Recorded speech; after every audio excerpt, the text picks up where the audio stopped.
অনেক মানুষ খুব সহজে হিসাব করে ফেলে, স্বামী স্ত্রীর মধ্যে একটু ভুল বোঝাবুঝি ঢুকিয়ে দিলেই না, দুটো কথা এদিক ওদিক লাগিয়ে দিলেই সম্পর্কটাকে ভেঙে যাবে।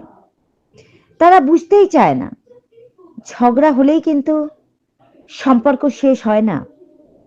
অনেক সময় মানুষ না আলাদা হয়ে যায় ঠিকই, কিন্তু মনটা পড়ে থাকে ঠিক সেই মানুষটার কাছে, যাকে ছেড়ে যাওয়ার কথা না বলা হচ্ছে।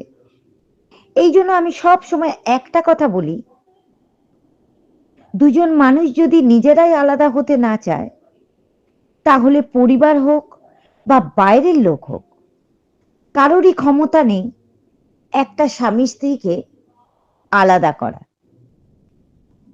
ঝগড়া হবে, আজ হবে, কাল হবে, রোজ হবে, কখনোই কথা বন্ধ হবে না, কখনোই রাগ জমে থাকবে, মাথায় চুল একদিন পেকে যাবে, তবুও ঝগড়ায় থামবো না।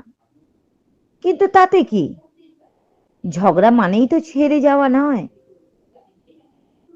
ঝগড়া মানে তো এই নয় যে ভালোবাসা নেই। আমি রোজ ঝগড়া করব, সারা জীবন ঝগড়া করব, বুড়ো হয়ে গেলেও ঝগড়া করব, তবুও ছাড়বো না। দেখি তো কে পারে দুজন মানুষকে আলাদা করতে, যারা নিজেরাই একে অপরকে আঁকড়ে ধরে থাকতে চায় না।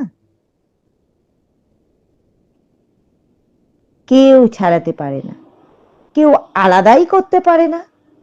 আর এখন আসি একটা বাস্তব কথায়, নতুন বিয়ে করে আসার একটা মেয়ে জীবনে একদিন না বদলে যায়। নিজের ঘর, নিজের নিয়ম, নিজের মানুষ ছেড়ে সে এসে পড়ে একদম নতুন একটা সংসারে। সেখানে সবকিছু বুঝে নিতে সময় একটু তো লাগবেই। সংসার মানে শুধু রান্না করা আর সবার মন রাখার চেষ্টা নয়।